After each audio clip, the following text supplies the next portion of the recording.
Hello, Longview Chapel friends and family. My name is Reverend Tammy Gill. I'm the Children's Ministry Director at Longview Chapel in Lee Summit, Missouri. And we are in week 2 of a 5-week parenting moments series on the 5 love languages with children. Last week we introduced the love language of physical touch, and I'm hoping you had an opportunity to express love intentionally with your children using physical touch and to notice if there's a difference this past week in how they respond to you. You know, love is a really big deal, especially for us Christians. We are commanded to love one another multiple times in Scripture. Wanted to remind you that in John 13:34 and 35, John writes, "I give you a new commandment, love each other. This is how everyone will know you are my disciples, when you love each other." Now, this is true with everyone, but I believe, especially with children, how they learn about God first is from their parents and understanding that they are loved. If they are to ever understand God's love for them, they need to understand how it feels to be loved.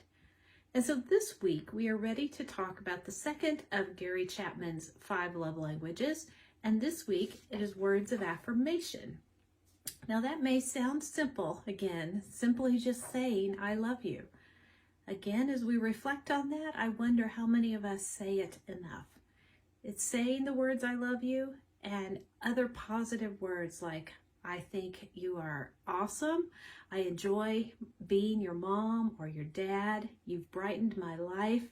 I appreciate you. And even words like please and thank you are very important for children whose love language may be words of affirmation. Some other things you could do to work on this would be to say things like, I'm so thankful God made you. You make me smile. And with older children, you may try texting or emailing or sometimes leaving notes of words of encouragement and positive affirmations for your children are really a big deal. Also, if a child's love language is words of affirmation, if they can overhear you speaking positive things about them when they think, well, when they're not supposed to hear it. In other words, you're telling your partner or you're telling your sister or somebody about your child and just how great they were, like I saw him treating his sister so kindly.